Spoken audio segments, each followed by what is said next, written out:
Jambusar Amod highway પર રોજબરોજ અકસ્માતો સર્જાય છે અને અકસ્માત ઝોન તરીકે ઓળખાતો આ રોડ છેલ્લા 2-3 દિવસથી ભારે વાહનો પલટી મારી જાય છે, જેનું કારણ જંબુસરના મીઠા ઉત્પાદકો ગાડીમાં મીઠું જંબુસરથી દહેજ મોકલતા હોય તે દરમિયાન જંબુસરના મંગળાજથી મીઠું વોશ કરવા માટે ગાડીમાં પાણી ભરતા હોય છે, ત્યારે મીઠાવાળું પાણી રોડ ઉપર પડતું હોય છે અને રોડ પર મીઠાવાળા પાણીની ચિકાસ જામી છે, જેથી આ ભારે વાહનો પણ સ્લીપ ખાઈ પલટી ખાય છે। તમે ક્યાંથી ક્યાં જતા હતા?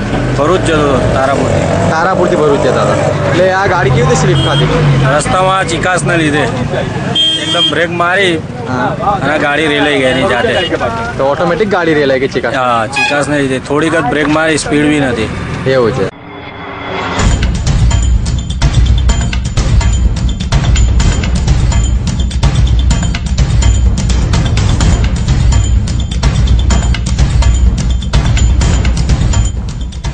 દર્શક મિત્રો, તમે નરી આંખે નિહાળી શકો છો, મંગળાજ પાસેના સર્વિસ સ્ટેશનોમાં આ મીઠા ભરેલી ટ્રકમાં પાણી નાખવામાં આવતું હતું ત્યારે અમારા સિટી ચેનલના કેમેરામેને આ દ્રશ્યો કેદ કરી લીધા હતા।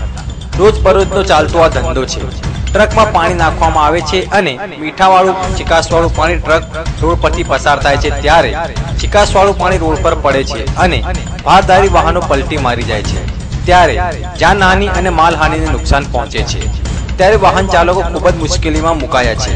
અગરિયા અને ટ્રાન્સપોર્ટરોની મનમાનીથી આ ચાલતું નેટવર્ક શું બંધ થશે કે પછી મનમાની કે દાદાગીરી કહે આ નેટવર્ક ચાલુ રાખશે?